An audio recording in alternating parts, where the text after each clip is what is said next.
പ്രഖ്യാപനം എന്ന് മാത്രം. നാളെ എപ്പോഴാണെന്നില്ല, എവിടെ വെച്ചാണെന്നില്ല. ജയറാം രമേശ് ഇപ്പോൾ നേതാക്കളുമായി സംസാരിച്ച ശേഷം പറഞ്ഞിരിക്കുകയാണ്. AICC മാധ്യമ വിഭാഗം ചുമതലയാണ് ജയറാം രമേശിന്. അദ്ദേഹം ഇപ്പോൾ നാളെ ഉണ്ടാകും കേരള മുഖ്യമന്ത്രിയുടെ കാര്യത്തിൽ പ്രഖ്യാപനം എന്ന് മാത്രം പറഞ്ഞിരിക്കുന്നു. നോബൽ മാരിക്കാരൻ ഖർഗെയുടെ വസതിയിൽ നിന്നാണ് വിവരങ്ങൾ നൽകിയത്. ഇതിനിടയ്ക്ക് രാഹുൽ ഗാന്ധി, AK ആന്റണിയും കൊടിക്കുന്നിൽ സുരേഷും അടക്കമുള്ള മുതിർന്ന നേതാക്കളുമായി ആശയവിനിമയം നടത്തിയിട്ടുണ്ട്. RC, KC, VD ക്യാമ്പുകൾ ഈ നിമിഷവും ഒരുപോലെ പ്രതീക്ഷയിലാണ്. പ്രഖ്യാപനമുണ്ടായാൽ ഉടൻ ആഘോഷത്തിലുള്ള തയ്യാറെടുപ്പിലാണ് പ്രവർത്തകർ. അതെന്തായാലും നാളേക്ക് മാറ്റേണ്ടി വരും. അത് ഔദ്യോഗികമായി ഇപ്പോൾ അറിയിച്ചു കഴിഞ്ഞിരിക്കുന്നു. പി.ആർ. സുനിൽ ഇപ്പോൾ ഖർഗെയുടെ വസതിയിലേക്ക് ജയറാം രമേശിനെ വിളിപ്പിക്കുന്നു. നാളെയാണ് പ്രഖ്യാപനം എന്നുള്ള കാര്യം പറയുന്നു. എന്തുകൊണ്ടാണ് ഈ കാര്യങ്ങൾ നീളുന്നത് എന്നതിൽ ഇപ്പോഴും അവ്യക്തതയാണ്.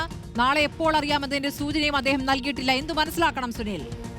സ്മൃതി, ഇത് ആദ്യമായിട്ടാണ് എപ്പോൾ പ്രഖ്യാപിക്കും എന്ന കാര്യത്തിൽ ഒരു സ്ഥിരീകരണം ഹൈക്കമാൻഡ് നൽകുന്നത്. ഇപ്പോൾ നാളെ പ്രഖ്യാപിക്കും എന്ന് ഔദ്യോഗികമായി ഹൈക്കമാൻഡ് പ്രതികരിച്ചിരിക്കുകയാണ്.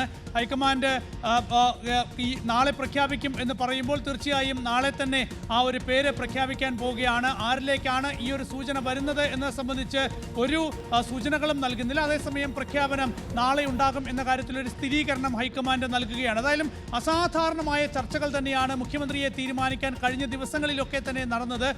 കഴിഞ്ഞ തെരഞ്ഞെടുപ്പുകളിൽ പല സംസ്ഥാനങ്ങളിലും മുഖ്യമന്ത്രിമാരെ തീരുമാനിച്ച പോലെയല്ല. കേരളത്തിലെ അസാധാരണ സാഹചര്യങ്ങൾ പരിഗണിച്ചുകൊണ്ട് പ്രത്യേക ചർച്ചകൾ നടന്നു.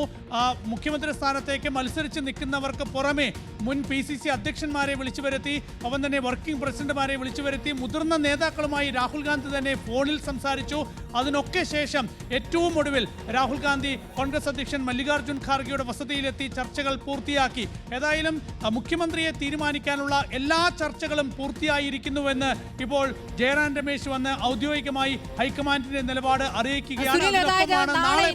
നാളെ ഇനി ഒരു ക്യാമ്പിൽ നിന്നും ചർച്ചകൾക്കായി നേതാക്കൾ എത്തുന്നതും വാഹനങ്ങൾ നീങ്ങുന്നതുമായ കാഴ്ച വേണ്ടിവരില്ല. നാളെ നേരെ പ്രഖ്യാപനമായിരിക്കും. പക്ഷേ അത് ഡൽഹിയിലാണോ കേരളത്തിലാണോ അതിൽ വ്യക്തത വന്നില്ലല്ലോ സുനിൽ. സ്മൃതി, നേരത്തെ ഇക്കാര്യത്തിൽ തീരുമാനിച്ചത് ജനറൽ സെക്രട്ടറി ദീപാദാസ് മുൻഷി കേരളത്തിലെത്തും, കേരളത്തിൽ ഇത് സംബന്ധിച്ച പ്രഖ്യാപനം നടത്തും എന്നൊക്കെയാണ് ഇന്നലെ വന്ന റിപ്പോർട്ടുകൾ. അതിന്റെ അടിസ്ഥാനത്തിൽ ഇന്ന് കേരളത്തിലേക്ക് വരാനൊക്കെ തന്നെ ദീപാദാസ് മുൻഷി തീരുമാനിച്ചിരുന്നു. പക്ഷേ ഉച്ചയ്ക്ക് ശേഷം ദീപാദാസ് മുൻഷിയുടെ ഓഫീസ് അറിയിച്ചത് കേരളത്തിലേക്കുള്ള യാത്ര റദ്ദാക്കി എന്നതാണ്. ഇനിയിപ്പോൾ നാളെ ദീപാദാസ് മുൻഷി കേരളത്തിൽ വന്നായിരിക്കുമോ ഈ പ്രഖ്യാപനം നടത്തുക, അതല്ലെങ്കിൽ മറ്റാരെങ്കിലും ദില്ലിയിൽ വെച്ച് പ്രഖ്യാപനം നടത്തുമോ എന്ന കാര്യം അറിയില്ല.